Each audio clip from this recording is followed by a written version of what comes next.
Hello दोस्तों, स्वागत है आप लोगों का हमारे यूट्यूब चैनल महान सर में।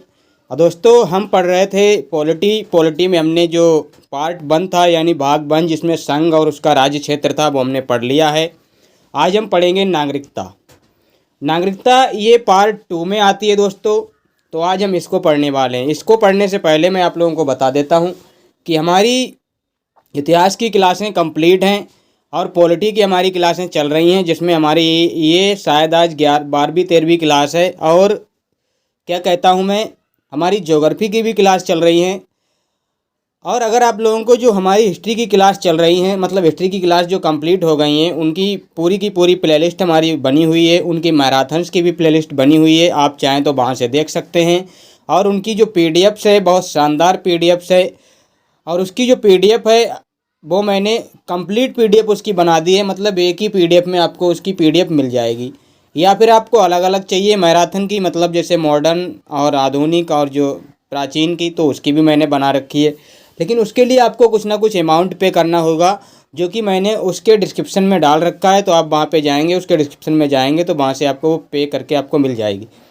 अब इस बात से कुछ लोगों को दिक्कत भी है कि आप तो सर पे करने लगे हैं, मतलब आप पेड बेचने लगे हैं आपकी पीडीएफ।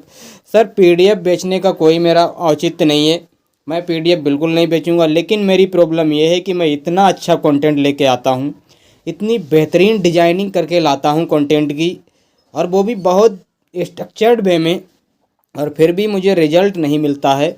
मुझे जो रिजल्ट चाहिए वो नहीं मिलता है। मेरे वही 150 200 व्यूज़ से आगे नहीं बढ़ पाते हैं। और ये देख के मेरा दिल बैठ जाता है, लगता है कि अब वीडियो ही बनाना बंद कर दूं।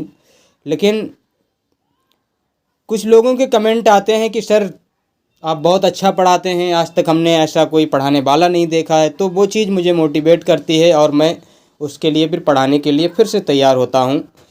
लेकिन अब एक आप खुद ही सोचिए, एक व्यक्ति जो इतनी मेहनत करके इतनी अच्छी पीडीएफ बनाता है, इतना अच्छा कंटेंट लेके आता है, और उसका कुछ भी एक भी पैसा अगर पैदा नहीं हो रहा है, अभी यूट्यूब मुझे कुछ भी नहीं दे रहा है और कोई भी फंडिंग नहीं हो रही है, और मेरे पास कोई भी पैसा नहीं है इस टाइम पे मौजूदा हालत में, तो मैं क्या करूं। मैंने सोचा थोड़ा बहुत उस पीडीएफ से निकलेगा, उससे मैं थोड़ा कुछ इक्विपमेंट लूँगा। जैसे कि मेरा लैपटॉप ख़राब हो गया, उसकी बैटरी ख़राब हो गई है, अब मुझे उसमें बैटरी डलानी है। कभी कभी जो मैं कंटेंट बना रहा होता हूँ तो वो बंद हो जाता है और वो सारा का सारा कंटेंट डिलीट हो जाता है जो बन रहा होता है। तो वो मेरी प्रॉब्लम है, और मेरे पास इतना कुछ नहीं है कि मैं कुछ अलग मतलब अपने पास से कुछ लगा पाऊँ। तो मैंने सोचा थोड़ा सा पीडीएफ का अमाउंट रख देता हूँ, जिससे मुझे थोड़ा सा पैसा मिलेगा और मैं इस सिस्टम को थोड़ा आगे बढ़ाऊँगा। और मैं एक पेन टेप खरीदने को हूँ, इसके लिए मुझे पैसा चाहिए ताकि मैं मैथ की क्लास ला सकूँ। तो बहुत सारी चीज़ें हैं जिनकी वजह से मैं ऐसा करना चाहता हूँ। अगर आप लोगों का सपोर्ट मिलता और फुल सपोर्ट मिलता, जिस तरह से मैं कंटेंट बना रहा हूँ उस तरह से आपका सपोर्ट मिलता, तो मुझे ये करने की ज़रूरत नहीं पड़ती, क्योंकि फिर तो मुझे यूट्यूब से ही कुछ ना कुछ मिलता और मैं उसी से इसमें लगाता रहता। लेकिन ऐसा नहीं हो पा रहा है, तो मुझे अभी सरवाइव करने के लिए कुछ तो ना कुछ चाहिए ही चाहिए। तो फ़िलहाल तो वो छोड़ते हैं। अगर आप लोगों को पीडीएफ ख़रीदना है तो ख़रीद सकते हैं, नहीं ख़रीदना है तो नहीं ख़रीद सकते हैं। आप चाहें तो इसका स्क्रीनशॉट ले सकते हैं और पीडीएफ खुद तैयार कर सकते हैं। या फिर जो आपको क्लास की पीडीएफ मिलती है, कभी जो क्लास की जो मतलब ये क्लास होगी इसकी पीडीएफ आपको मिलेगी, तो वो पीडीएफ आप इकट्ठा करते रहिए। अगर आपको कंप्लीट पीडीएफ चाहिए तो आपको ख़रीदना ही पड़ेगा, ख़रीदना ही पड़ेगा। अब स्टार्ट करते हैं, और स्टार्ट करने से पहले वही गुजारिश है, अगर आप चैनल पे नए हैं तो चैनल को सब्सक्राइब कर लें और बेल आइकन को प्रेस कर लें ताकि वीडियो की नोटिफिकेशन आप लोगों को मिलती रहे। अब शुरुआत करते हैं नागरिकता। नागरिकता ये हमारे किसमें है, पार्ट 2 में आती है। जो संविधान के हमने पार्ट पढ़े थे, 22 पार्ट थे, 22 भाग थे, उसमें पहला हमने पार्ट पढ़ लिया जिसमें संघ और उसका राज्य क्षेत्र था। दूसरा नागरिकता से संबंधित आता है, तो आपसे ये भी क्वेश्चन बनता है। पहला क्वेश्चन, नागरिकता किस भाग में है संविधान के, तो भाग 2 में आपके क्या है, नागरिकता है। अब जो भारत की जो नागरिकता है, हम भारत की नागरिकता के बारे में पढ़ेंगे। नागरिकता जो होती है वो एक तो एकल नागरिकता होती है, एक आपकी दोहरी नागरिकता होती है। ये जो एकल नागरिकता है ये केंद्र की नागरिकता होती है जो कि ब्रिटेन से ली गई है भारत में। और जो दोहरी नागरिकता होती है उसमें केंद्र की भी नागरिकता होती है, राज्य की भी नागरिकता होती है, और दोनों की नागरिकता मिला के ये दोहरी नागरिकता बनती है। और ये आपकी यूएसए में आपकी इस तरह की नागरिकता आपको देखने को मिलेगी, और ब्रिटेन में आपकी इकहरी नागरिकता है। और भारत में क्या है, भारत में आपकी यही वाली नागरिकता आपकी इसमें भारत में आई है। तो भारत की जो नागरिकता है वो ब्रिटेन से आई है। अब भारत की नागरिकता के बारे में पढ़ते हैं। भारत की नागरिकता के बारे में जब हम पढ़ते हैं तो कुछ पॉइंट मैं लिख के लेके आया ही हूँ। एक तो भारत की नागरिकता कैसी है, एकल नागरिकता है। लिख के आता है हम भारत के नागरिक हैं। क्या है, हम भारत के नागरिक हैं, ना कि किसी राज्य के। राज्य के हम निवासी हैं लेकिन नागरिक नहीं हैं। और ये ब्रिटेन से ली गई है। कहाँ से ली गई है, ब्रिटेन से। लागू कब हुई थी, ये 26 नवंबर 1949, जब संविधान हमारा बन के तैयार हुआ था, एक्सेप्ट किया गया था, स्वीकार किया गया था, अंगीकृत किया गया था 26 नवंबर 1949 को, तभी इसको लागू भी कर दिया गया था।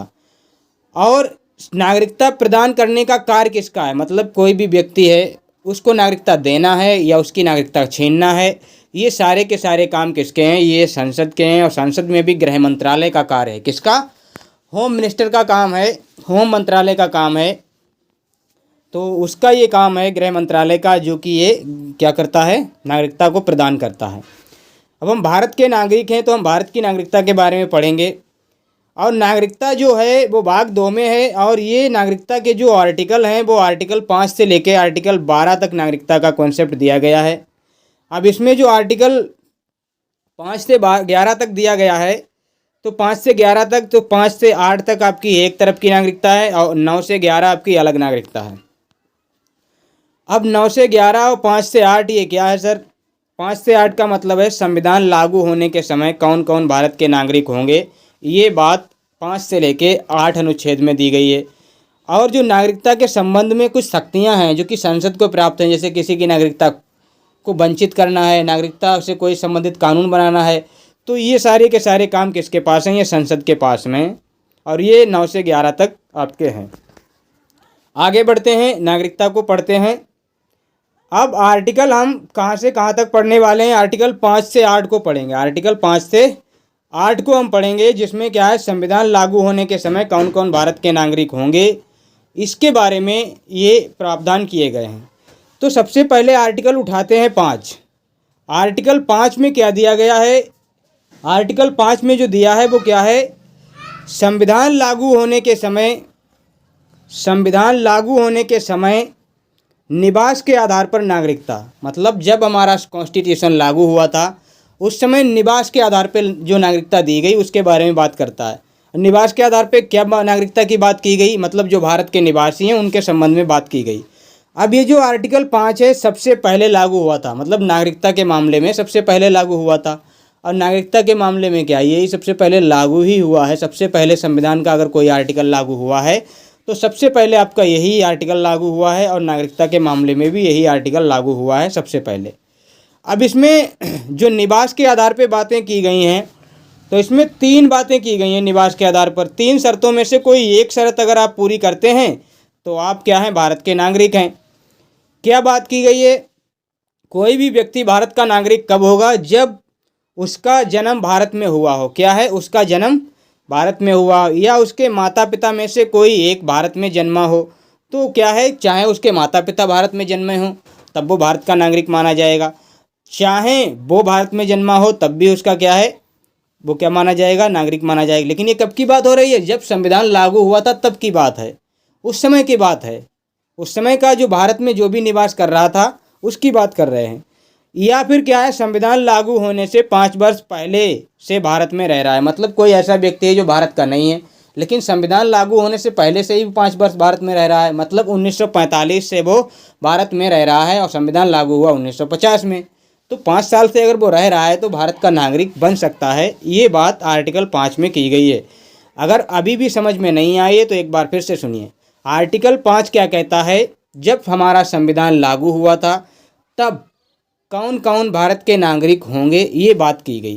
क्या कहा उसने, जो भारत में जन्मा है वो तो भारत का नागरिक है, या उसके माता पिता में से कोई जन्मा है भारत का तो भी वो नागरिक है और भारत में रह रहा है। और संविधान लागू होने के 5 वर्ष पहले से अगर कोई भारत में रह रहा है, फिर चाहे वो कहीं भी जन्मा हो, वो भारत का नागरिक है। ये बात कही गई है पहले आर्टिकल 5 में। अब जो छठा आर्टिकल आता है इसको पढ़ते हैं। अब इसको पढ़ते हैं, इसको समझने की कोशिश करते हैं। इतने स्ट्रक्चर्ड वे में आपको कहीं नहीं मिलेगा, कहीं कहीं कहीं नहीं मिलेगा, दावा है मेरा। पाकिस्तान से भारत आने वालों के लिए नागरिकता, जो लोग पाकिस्तान से भारत आए हैं उनके लिए बात करता है। कुछ लोग जो भारत से पाकिस्तान भी जाएंगे, कुछ लोग पाकिस्तान से, क्योंकि जब बंटवारा हुआ था ना उस टाइम पे कुछ लोग भारत से पाकिस्तान आ गए थे। तो जो भारत से पाकिस्तान आए थे उनकी बात करता है। ये हमारा क्या है, ग्रीन ग्रीन पाकिस्तान है, और ये हमारा रेड वाला आपका क्या है, इंडिया है, भारत है। तो इनके बारे में बात करता है, जो लोग पाकिस्तान से भारत आए उनके बारे में। अब उनके बारे में एक डेट की गई है। डेट क्या डेट है, 19 जुलाई 1948 से पहले जो भी भारत में आते हैं, मतलब पाकिस्तान से जो भी लोग भारत में आते हैं 19 जुलाई 1948 से पहले, तो वो आपके क्या हैं, भारत के नागरिक होंगे बिना कोई शर्त के। कोई शर्त नहीं चाहिए उन्हें, ना चाहे उनके माँ बाप जन्मे हो भारत में या ना जन्मे हो, कोई शर्त चाहिए ही नहीं उनके लिए।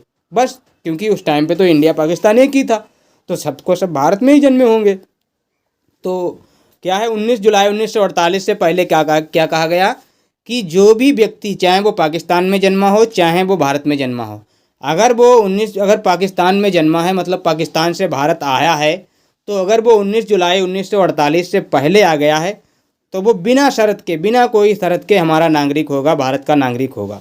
लेकिन अगर कोई व्यक्ति भारत आया है पाकिस्तान से, अगर कोई व्यक्ति पाकिस्तान से भारत आया है और वो 19 जुलाई 1948 के बाद आया है, तो उसके लिए कुछ कंडीशंस बनाई गई हैं, उसके लिए कुछ रूल्स एंड रेगुलेशन आपको फॉलो करने होंगे, कुछ प्रोसीजर हैं, कुछ प्रक्रियाएँ हैं। क्या हैं, उसे कम से कम 6 महीने भारत में रहना होगा, फिर वो रजिस्ट्रेशन कराए और फिर उसको क्या है, नागरिकता मिलेगी। क्या है, अगर 19 जुलाई 1948 पहले आ गए तो कोई दिक्कत ही नहीं, लेकिन अगर बाद में आए हो तो फिर भैया 6 महीने रुको, और फिर 6 महीने रुकोगे तो ऐसे ही नहीं, आपको रजिस्ट्रेशन कराना होगा, रजिस्ट्रेशन कराओगे तब जाके आपको नागरिकता मिलेगी।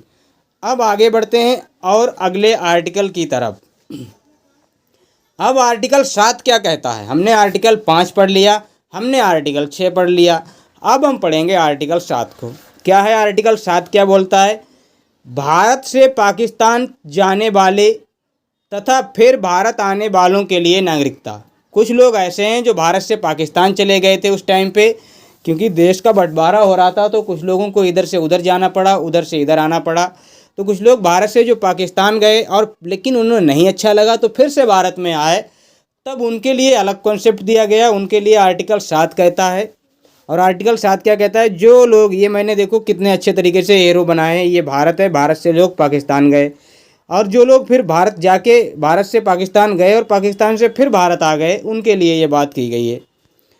अब इसमें क्या कहा गया, जैसे उधर एक डेट निश्चित की गई थी वैसे ही इधर आपकी निश्चित है। क्या है, 1 मार्च 1947 से पहले गए हों, मतलब भारत से कुछ लोग पाकिस्तान जो गए हैं वो 1 मार्च 1947 से पहले गए हों और 19 जुलाई 1948 से पहले वापस आ गए हों, तो बिना कोई रजिस्ट्रेशन के, बिना कोई शर्त के वो भारत के नागरिक होंगे। बहुत अच्छी बात है, बहुत अच्छी बात। समझ गए आप लोग, नहीं समझे? 1 मार्च 1947 से पहले भारत से वो पाकिस्तान गए हों, क्या गए हों, यहाँ से यहाँ गए हों, और वो 19 जुलाई 1948 से पहले आपके इधर आ गए हों। मतलब फिर से मैंने थोड़ा सा एरो गलत कर दिया। वो 1 मार्च 1947 से पहले भारत से पाकिस्तान गए हों और 19 जुलाई 1948 से पहले फिर से वो भारत आ गए हों, तो उनको कोई रजिस्ट्रेशन कराने की ज़रूरत नहीं है, नहीं है भैया, नहीं है।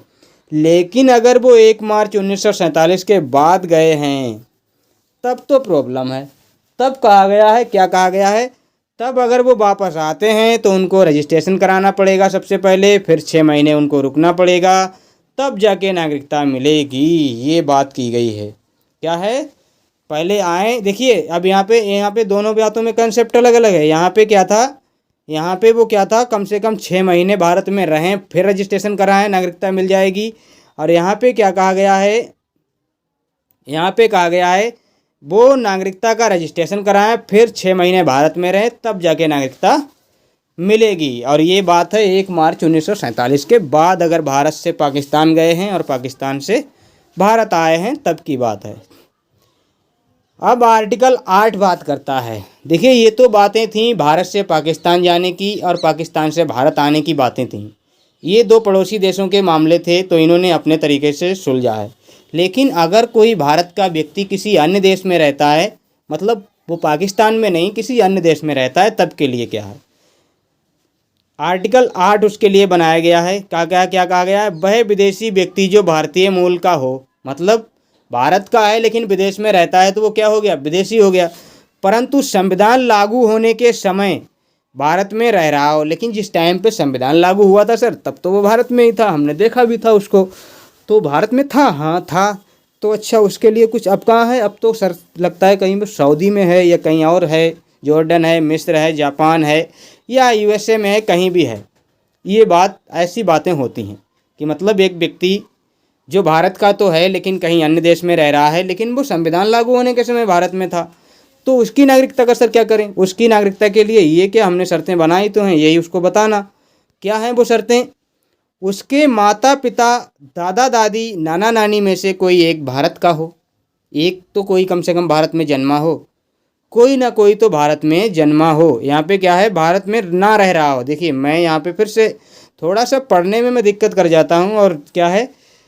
वह विदेशी व्यक्ति जो भारतीय मूल का है परंतु संविधान लागू होने के समय भारत में ना रह रहा हो, ये ना पढ़िए, ना रह रहा हो, तो उसके लिए क्या कॉन्सेप्ट है सर?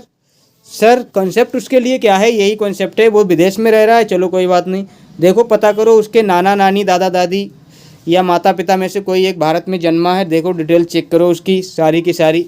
हाँ सर, इसके तो माता पिता में से, इसके मतलब ये जो हैं दादा दादी में से कोई एक तो है, ये तो हमने सुना है कि वो इनके दादा दादी यहीं पे थे। अरे तो उसकी नागरिकता कहीं भी गड़बड़ नहीं होगी, वो भारत का नागरिक है। वह जहाँ भी रह रहा हो उस देश के भारतीय दूतावास में जाए और जाकर क्या करे? रजिस्ट्रेशन कराए। वहाँ से क्या है? उसको भारत की नागरिकता प्रदान कर दी जाएगी, जहाँ भी रह रहा हो। जैसे आप मान लिया सपोज अमेरिका में रह रहे हैं और आपके दादा दादी में से कोई भी आपका भारत में है या जन्मा था या है, अब आपको नागरिकता लेनी है भारत की, आप हैं पाकिस्तान अमेरिका में, आपने अमेरिका में एक भारत का एक दूतावास होता है, हर देश का होता है, तो वहाँ पे जाएंगे आप, वहाँ पे रजिस्ट्रेशन कराएंगे, कहना है कि हमें इंडिया की नागरिकता लेनी है, तो वो आपको इंडिया की नागरिकता के लिए आपका रजिस्ट्रेशन कर देंगे और आपको नागरिकता मिल जाएगी। ये आपके क्या थे? कॉन्सेप्ट थे। अगर आप लोगों को अब भी समझ में नहीं आया है नागरिकता का कॉन्सेप्ट, तो आई एम सॉरी, इससे बेहतर एक्सप्लेनेशन नहीं हो सकता, मुझसे भी नहीं हो सकता है। मतलब मैं खुद भी अब इससे ज़्यादा नहीं बता सकता, नहीं कर सकता। तो ये तो थी नागरिकता के बारे में, अलग अलग देशों में, या पाकिस्तान से भारत या भारत से पाकिस्तान, तो ये बातें थीं। अब आर्टिकल आता है हमारा 9 से 11। ये क्या बात करते हैं? नागरिकता के संबंध में संसद को प्राप्त शक्तियां या अधिकार की बात करते हैं। जो नागरिकता है उससे रिलेटेड जो शक्तियां हैं वो किसके पास हैं? वो संसद के पास हैं। तो वो शक्तियां हैं, उनके बारे में बात करते हैं। क्या शक्तियां हैं एक बार देख लेते हैं। आर्टिकल जो 9 है वो नागरिकता समाप्ति की बात करता है। क्या कहता है? नागरिकता को खोने की बात करता है। आर्टिकल 9 कहता है कि आप नागरिकता कैसे खो सकते हैं, इसके बारे में बात करता है। किसी अन्य देश की नागरिकता ग्रहण करने पर भारतीय नागरिकता स्वतः समाप्त हो जाती है। अगर आपने किसी अन्य देश की, जैसे कि आप मानो आप चले गए जापान और आपने जापान की ले ली नागरिकता, तो आपकी भारतीय नागरिकता अपने आप कट हो जाएगी, अपने आप क्रॉस उस पर निशान लग जाएगा, आप भारत के नागरिक नहीं रहेंगे। या आपने किसी भी अन्य देश की नागरिकता ले ली है तो आप भारत के नागरिक नहीं रहेंगे। अब आपका कुछ कॉन्सेप्ट होगा, सर कोई कोई हमने सुना है वो 2-2 देशों की नागरिकता ले रखते हैं। वो कुछ विशेष व्यक्ति होते हैं, उनके बारे में भी बात करेंगे अगर ज़रूरत पड़ी तो। फिलहाल तो नागरिकता का कॉन्सेप्ट जो बोलता है ना, आर्टिकल 9, कि अगर आपने किसी भी देश की नागरिकता ले ली तो आपको क्या है? भारत की नागरिकता छोड़नी पड़ेगी। अब आर्टिकल 10 क्या कहता है सर, इसको भी पढ़ लेते हैं। संसद के द्वारा बनाए गए कानून से ही किसी को नागरिकता प्रदान या उसकी नागरिकता छीनी जा सकती है। किसी भी व्यक्ति की अगर नागरिकता आपको छीननी है या उसको नागरिकता देनी है तो उसके लिए संसद ही जिम्मेवार है, संसद ही उसके लिए कानून बना सकती है, चाहे नागरिकता प्रदान करनी हो चाहे छीननी हो। देखिए ये क्या है? संसद क्या कर सकती है? नागरिकता को प्रदान भी कर सकती है और नागरिकता को छीन भी सकती है। बहुत अच्छे वे में मैंने यहाँ पे सजा दिया है। अब आर्टिकल 11 जो कि लास्ट आपका आर्टिकल है, ये क्या बोलता है सर? ये लास्ट आर्टिकल क्या बोलता है? लेकिन ऐसा नहीं है कि लास्ट हमारी लास्ट है, कि लास्ट अभी और आगे चलेगी। नागरिकता संबंधी कानून बनाने का अधिकार संसद के पास है, और संसद के भी पास किसके पास है? गृह मंत्रालय के पास है। नागरिकता संबंधी कानून बनाने का अधिकार संसद के गृह मंत्रालय के पास है। मतलब सर क्या हुआ इसका? मतलब आपको नागरिकता किसी की भी ख़त्म करनी है, या नागरिकता से रिलेटेड कोई भी, जैसे कि अभी आपने 2000 जो 19 चल रहा था, शायद 19 ही चल रहा था, तो उस समय एक बिल आ रहा था CAA, नागरिकता संशोधन वाला जो मतलब था वो आ रहा था। तो वो जो नागरिकता संशोधन का जो नियम था वो संसद में ही तो बन रहा था, कानून संसद से पास नहीं हुआ या क्या नहीं हुआ वो अलग बात है, लेकिन वो संसद तो ही इसका निर्माण कर रही थी ना। तो ये बात आप समझें। अब संसद में भी कौन ये काम करता है? गृह मंत्रालय के पास ये काम होता है। नागरिकता में कोई नियम जोड़ना है, घटाना है या कोई संशोधन करना है तो ये सारी बातें संसद ही कर सकती है। संसद के पास ऐसी शक्ति होती है कि वो नागरिकता से संबंधित कोई भी प्रावधान बना सकती है। अब दोस्तों आते हैं आगे। नागरिकता अधिनियम 1955। नागरिकता के लिए एक नागरिकता अधिनियम बनाया गया था, एक एक्ट बनाया गया था, नागरिकता अधिनियम 1955। क्योंकि भारत का जो संविधान है उसमें नागरिकता के बारे में बहुत कम जानकारी दी गई है, मतलब आर्टिकल टू आर्टिकल जानकारी दे दी है, बाकी जो डिटेल्ड इन्फॉर्मेशन है वो भारतीय संविधान में नहीं मिलती है। तो सर उसकी जानकारी कहाँ मिलती है? उसकी जानकारी आपको जो नागरिकता अधिनियम 1955 है उसमें आपको इसकी जानकारी मिलती है। क्या कहा गया है कि संविधान में भारतीय जो नागरिकता है उसकी जानकारी बहुत कम मिलती है, नागरिकता की अधिक जानकारी नागरिकता अधिनियम 1955 में मिलती है। और नागरिकता जो अधिनियम है वो 1955 में क्या हुआ, इसमें संशोधन हुआ। नागरिकता अधिनियम 1955 में जो इसमें संशोधन हुआ, मतलब इसमें बहुत सारे संशोधन भी किए गए। अभी 2019 में ही जो संशोधन हो रहा था वो भी तो किया गया। अब इसमें क्या क्या संशोधन किए गए, तो कितने संशोधन किए गए ये भी आपको पता होना चाहिए। कितने? 6 संशोधन किए गए टोटल। आपके इसमें 6 संशोधन किए गए, ये आपको याद रखना है। तो नागरिकता अधिनियम में 6 संशोधन किए गए हैं, 6 बार संशोधन हुआ है। पहला आपका कब हुआ? 1986 में, फिर आपका 1992 में हुआ, फिर 2003 में, फिर 5 में, 15 में, 19 में। ये आपको अधिनियम याद रखने हैं, कब कब? 86, 92, 2003, 5, 15, 2019, ऐसे आपको याद रखना है। इसमें मैं कुछ भी नहीं कर सकता हूँ, ना कोई ट्रिक है ना कोई लॉजिक है, आपको याद करना होगा। अब इसके बारे में पढ़ते हैं। इस नागरिकता अधिनियम में क्या बातें की गई हैं सर? इसमें सर बातें की गई हैं नागरिकता अधिनियम में कि आप नागरिकता प्राप्ति के 5 प्रकार हैं। आप 5 तरीके से भारत की नागरिकता को प्राप्त कर सकते हैं, और 3 प्रकार ऐसे हैं जिनसे आप अपनी नागरिकता खो सकते हैं। तो 5 ऐसे तरीके हैं जिनमें आप नागरिकता पा सकते हैं, और 3 तरीके ऐसे हैं जिनमें आप नागरिकता खो सकते हैं। और ये जो बातें हैं वो आर्टिकल किसमें दी गई हैं? आर्टिकल में नहीं दी गई हैं। ये जो आपका नागरिकता अधिनियम 1955 है इसमें दी गई हैं। अब यहाँ पे मैं इनको याद करने के लिए एक ट्रिक लाया हूँ। ब्रांड अगर आपने याद कर लिया तो आपको ये सारी चीज़ें याद हो जाएंगी। ब्रांड बोले तो बर्थ से यानी जन्म से नागरिकता। अगर आप जन्म से भारत के नागरिक हैं तो आप नागरिकता है। अगर आपका जन्म भारत में हुआ, रजिस्ट्रेशन से भी आप नागरिकता ले सकते हैं। आप एक्वायर होने पर भी आपकी नागरिकता हो जाएगी। अगर किसी क्षेत्र को भारत ने जीत लिया है तो उस क्षेत्र के निवासी भारत के नागरिक हो जाएंगे। नेचुरलाइजेशन से, प्राकृतिक रूप से भी कभी कभी नागरिकता मिल जाती है, बात करेंगे आगे कैसे मिलती है। वंश के आधार पे भी नागरिकता मिलती है, क्योंकि अगर आपका वंश सेम है तो आपको भी नागरिकता मिल जाएगी। अब वैसे ही खोने की बात है, रिनंसिएशन बोले तो स्वतः आप त्याग दें अगर नागरिकता, आपकी नागरिकता खत्म खत्म खत्म, टाटा बाय बाय। टर्मिनेट, अगर आपको देश से निकाल दिया जाए, आपने क्या किया हुआ, दूसरे देश की नागरिकता ले ली हो, तब भी आपकी क्या है, नागरिकता आपकी खो जाएगी। अगर आपने या तो स्वतः त्याग दी हो या आपने दूसरे देश की नागरिकता ले ली हो, तब भी आपकी त्याग मतलब आपकी यहाँ से नागरिकता खत्म। एक आपकी डिप्राइवेशन, अगर आपको वंचित कर दिया गया है, अगर आपने कोई देशद्रोही गतिविधियाँ की हैं तो आपको भारत से निकाला जा सकता है और आपकी नागरिकता ख़त्म। अब नागरिकता जो 5 प्रकार से आपकी हासिल की जा सकती है उसके बारे में पढ़ते हैं। बहुत अच्छे से पढ़ेंगे, एकदम जनरल बातें करेंगे, लॉजिकल बातें नहीं करेंगे, एकदम सिंपल बात में समझेंगे, जैसे कि आप आम तौर पे हम लोग बात करते हैं वैसे। तो 5 प्रकार से, पहला प्रकार है जन्म से। क्या है? अगर किसी का जन्म 26 नवंबर 1950 को या उसके बाद भारत में हुआ है तो वो भारत का नागरिक माना जाएगा। कोई भी व्यक्ति ऐसा है जिसका जन्म 26 जनवरी 1950 को हुआ है या उसके बाद, यानी अभी भी कोई पैदा हो रहा है, तो वो भारत का नागरिक है। अब कोई पैदा होता है तो भारत का नागरिक ही तो होता है, या कहीं और का होता है। तो देश से जब संविधान आया देश में, तब से कोई भी अगर पैदा होता है तो भारत का नागरिक है। नागरिकता संशोधन अधिनियम 1986 जो आया था उसमें क्या किया गया था, जो नागरिकता अधिनियम 1986 आया था उसमें इसके बारे में कहा गया उसके माता पिता में से कोई एक भारतीय नागरिक हो। लेकिन इसमें शर्त क्या दे दी गई 1986 में कि जो माता पिता हैं उनमें से कोई एक भारतीय नागरिक हो तब माना जाएगा। ऐसा नहीं कोई विदेशी मतलब भारत में टहलने आया, उनका बच्चा भारत में जन्म हो गया उनका, तो ऐसा नहीं है उसकी नागरिकता भारतीय हो जाए, ऐसा नहीं है। वो भारत का नागरिक भी एक उनमें से होना चाहिए, माता पिता में से कोई, तभी मिलेगी। नागरिकता संशोधन अधिनियम 2003 क्या कहता है, माता पिता में से कोई एक वैध भारतीय नागरिक हो। ऐसा भी नहीं आपने कोई ऐसे वैसे आपकी नागरिकता मिल गई है, आपको नागरिकता मतलब धोखाधड़ी से आपने अगर नागरिकता ले रखी है तो नहीं, वैध नागरिकता हो। अगर आपने धोखाधड़ी से ली है तो आपकी नागरिकता ख़त्म, माता पिता की नागरिकता वैध होनी चाहिए, ये 2003 में कहा गया है। अब इसके कुछ अपवाद भी हैं दोस्तों। ये अपवाद क्या हैं देखिए, यदि कोई विदेशी, यहाँ पे को का मतलब है कोई विदेशी भारत घूमने आया तो उसकी संतान का जन्म यदि भारत में होता है तो वह भारत का नागरिक नहीं माना जाएगा। वही तो अभी मैंने बात की थी कि मतलब यहाँ पे बात क्या है कि जो भी व्यक्ति 1950 से लेके अब भारत में जन्म लेगा वो भारत का नागरिक होगा।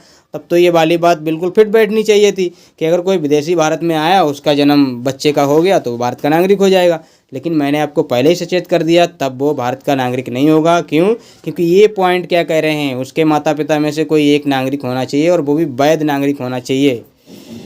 और शत्रु देश के अधीन जन्म बच्चा भारत का नागरिक नहीं होगा। क्या है? शत्रु देश मतलब कोई भी शत्रु देश के अधीन जन्मा बच्चा भारत का नागरिक नहीं होगा। कोई भी मतलब ऐसा है जो शत्रु के अधीन है आपका, मतलब कोई भी एरिया ऐसा है जो किसी शत्रु के देश मतलब किसी दुश्मन के देश मतलब दुश्मन के हाथों में वो हिस्सा है, और वहाँ कोई बच्चा अगर भारत का है जो जन्मा है, मतलब ऐसे आप समझिए जैसे कि कोई व्यक्ति है वो भारत का तो है लेकिन उसका बच्चा कहीं जन्म लेता है भारत के बाहर, और वो ऐसे जगह जन्म लेता है जिससे भारत का युद्ध चल रहा है, जिससे भारत की बुराई है, जिससे भारत की लड़ाई है, तो वो वहाँ अगर जन्म लेता है तो वो भारत का नागरिक नहीं बन सकता है। विदेशी राजदूत जो फॉरेन एम्बेसडर होते हैं और उनके बच्चे भारत के नागरिक नहीं होते हैं, क्योंकि विदेशी राजदूत तो भारत में रहते हैं, तो क्या उनके बच्चे भी भारत के नागरिक बनेंगे अगर पैदा हो जाते हैं? नहीं, क्योंकि ये पॉइंट क्या कहलाता है, ये सेम ही बात करता है। ये पॉइंट आपको समझ आया होगा। आगे बढ़ते हैं।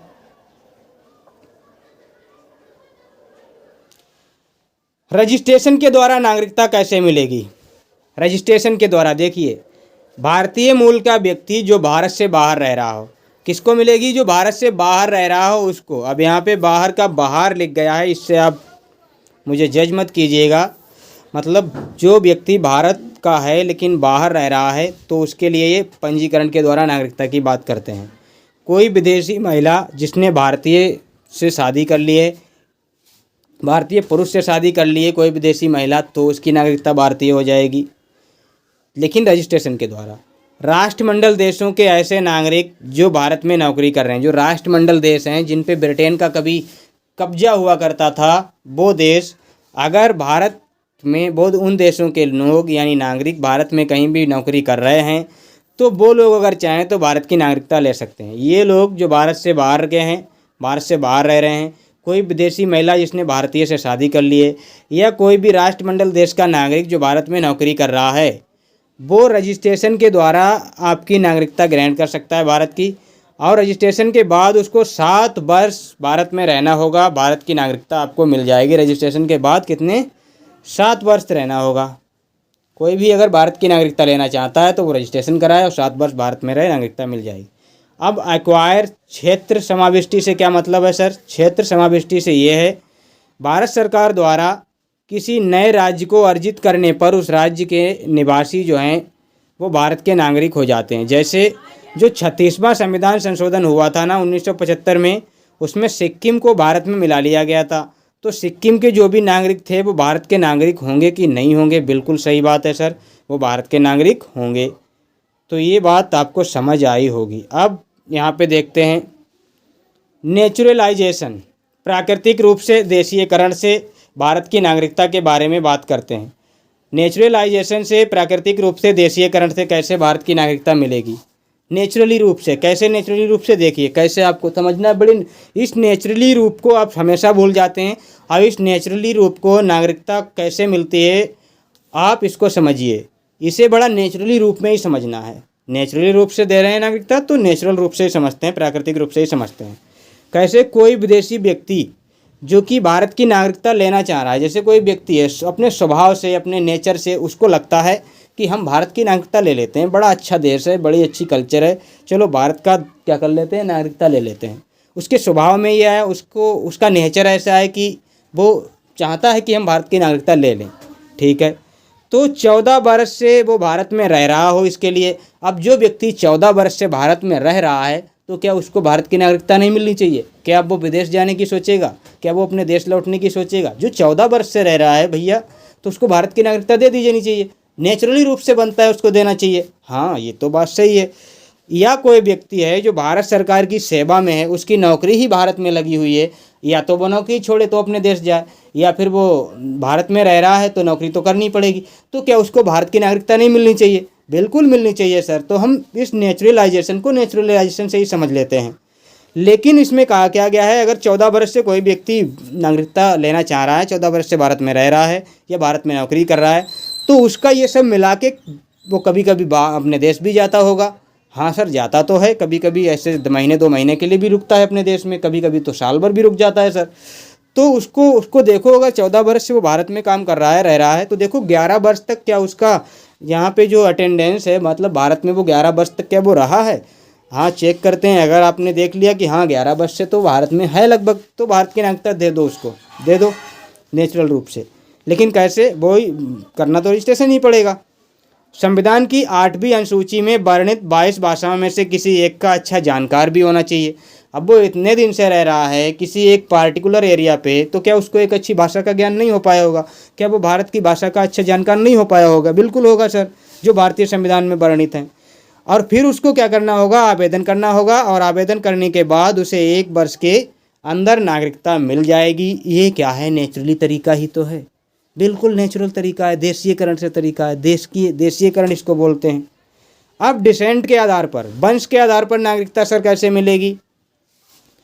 कोई व्यक्ति है जो 26 जनवरी 1950 को या उसके बाद, कोई भी व्यक्ति है विदेश में जन्मा, कोई भी व्यक्ति जो 26 जनवरी 1950 को या उसके बाद विदेश में जन्मा कोई बच्चा भारत का नागरिक बन सकता। कोई भी व्यक्ति हो या कुछ भी हो, विदेश में अगर कोई बच्चा जन्मा है, कोई भी व्यक्ति भी तो जन्म ही होगा ना, बच्चा होगा, पहले से जन्म लेगा तो बच्चा ही होगा।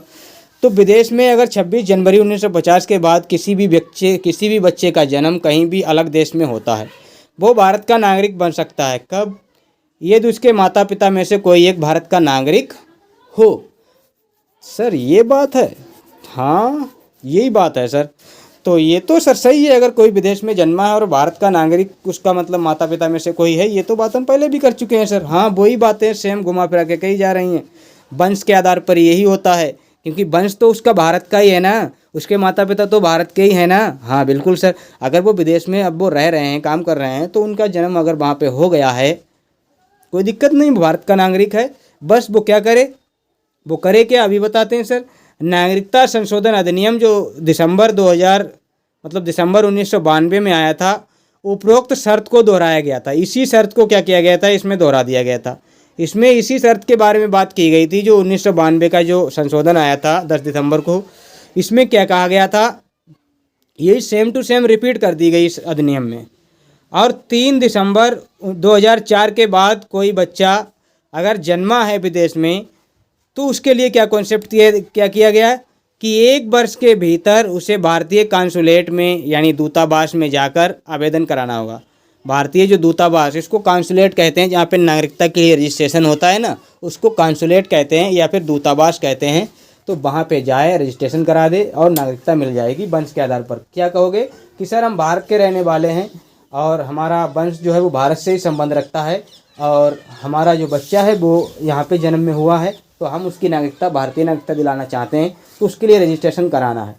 अगर आप रजिस्ट्रेशन करा देते हैं तो 1 वर्ष के भीतर आपको रजिस्ट्रेशन कराना होगा। बच्चा जैसे आज पैदा हुआ, तो आज की डेट से लेके अगली साल की इसी डेट के अंदर अगर आपने रजिस्ट्रेशन करा दिया तो आपका नागरिकता आपको भारत की मिल जाएगी। आगे बढ़ते हैं दोस्तों और देखते हैं आप क्या देखते हैं भारत की जो नागरिकता है उसके खोने के संबंध में कुछ बातें हैं, उनको भी पढ़ लेते हैं। देखिए बातें वही हैं जो हम पढ़ चुके हैं, बस जो ये वो बातें हैं जो आपकी उसमें दी गई हैं 1955 के अधिनियम में। अब इसमें क्या है, रेनन्सिएशन के द्वारा बताया गया स्वतः अगर आप त्याग देते हैं आपकी नागरिकता तो आपकी नागरिकता खत्म। यदि कोई व्यक्ति भारतीय नागरिक स्वयं अपनी नागरिकता त्यागता है तो उसकी नागरिकता खत्म हो जाती है। कोई व्यक्ति जो कि भारतीय नागरिकता को त्यागता है तो उसकी नागरिकता खत्म हो जाती है। कैसे खत्म हो जाती है?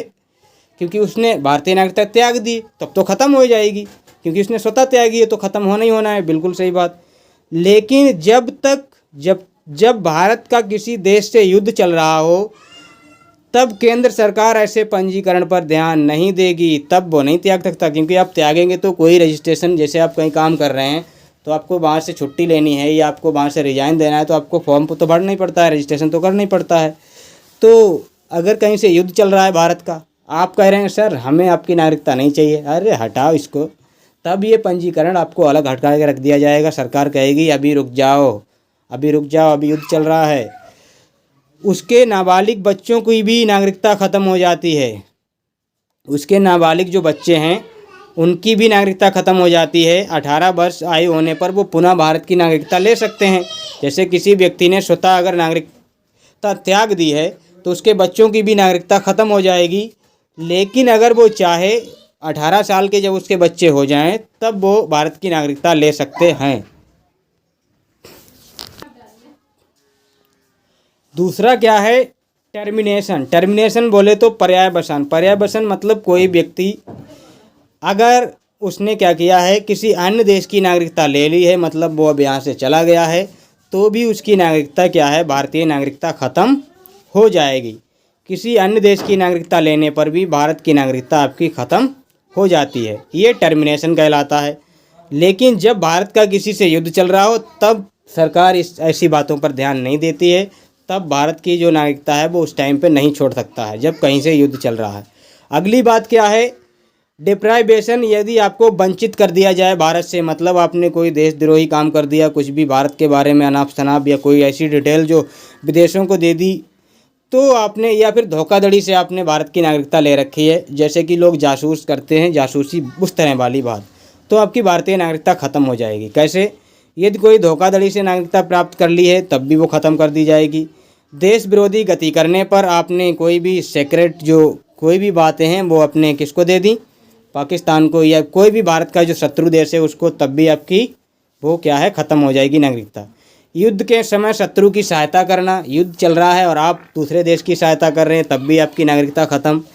या फिर संविधान के प्रति आपने अनादर व्यक्त किया गया हो, अनादर मतलब आपने संविधान को क्या कर दिया गया हो, उसका अनादर किया हो, उसका अपमान किया हो, तब भी आपको क्या किया जाएगा, नागरिकता आपकी ख़त्म कर दी जाएगी।